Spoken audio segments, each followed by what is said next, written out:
Welcome to From the Director's Heart. I had the opportunity to share regarding the blessing of Thanksgiving recently. Today, though, I would like to begin a series on Christmas.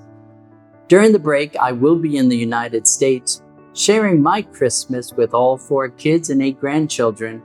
But please, even when I'm traveling, know that when I am in the U.S., my heart is with BIS. So why Christmas messages? Like Thanksgiving, there are amazing biblical lessons that we can learn through the people of the Christmas story. Our challenge is to avoid the commercialism of Christmas.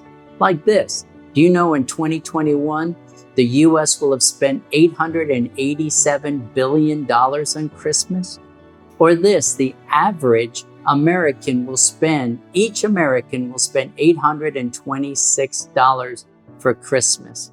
So finding Christ in Christmas isn't always easy, but let me share a few things. Number 1, Christmas is about surrendering. One of the greatest lessons that we can learn through Christmas is the lesson of surrendering. Where do we start? How about Jesus? John 1:14 says, "The Word became flesh and dwelt among us." Jesus surrendered his deity to become flesh. Think about this.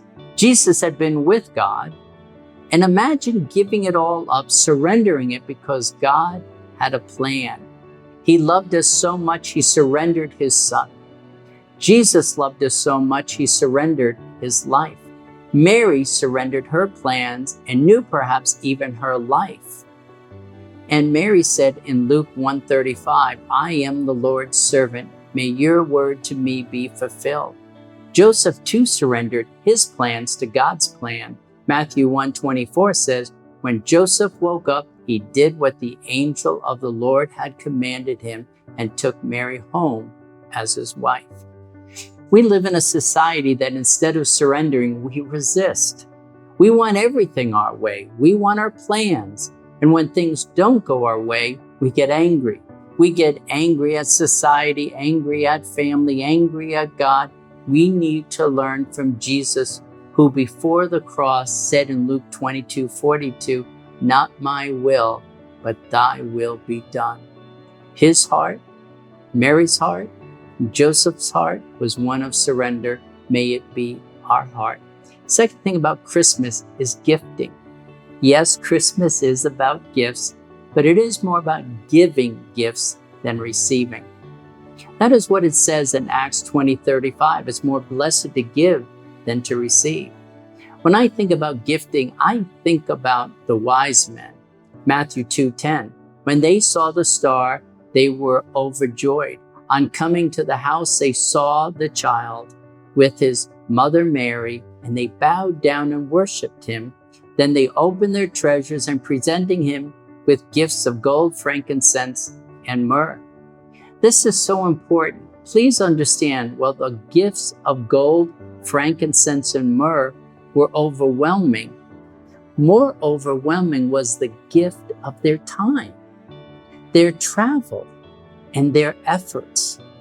No one knows how long they traveled, but Mary was unclean for 40 days, so we know it had to be at least 40 days, and it was more than likely months. That was a commitment. And more than that, it was a gift. The gold, frankincense, and myrrh probably allowed them to go to Egypt, but I'm still amazed at the gift of their time. They weren't even believers, but they traveled. And many people that I know miss church because it's inconvenient. Well, again, they traveled for months. So for us, please give gifts, but especially remember the gift of your time and the gift of your effort. The third thing about Christmas is all about evangelism. Christmas has a wonderful message. It's about God's love, his grace, his mercy. It's about salvation. Christmas is about the changing of lives. In fact, whose lives weren't changed?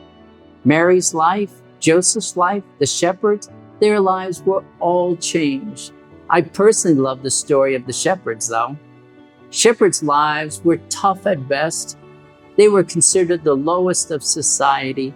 No one grew up wanting to be a shepherd. Shepherds lived hard, yet simple and quiet lives. But for this reason, God chose them, and their lives were changed. Luke 2:20 says the shepherds returned, glorifying and praising God for all the things that they had heard and seen, which were just as they had been told. Christmas is an amazing time of the year in both the U.S. and Brazil. But we're looked down upon if we magnify and exalt the name of Jesus. In fact, in the U.S., we must be careful mentioning the very name of Jesus.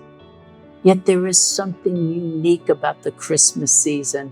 We can talk about Jesus. People are less defensive. Their guards are down. So please use this special time to share about Jesus whenever and wherever you can, because Christmas is about evangelism. Thank you for listening, and I pray you have a most blessed Christmas time, and know my prayers are with you, my love is with you, and I will see you at the beginning of the new year before school begins. God bless.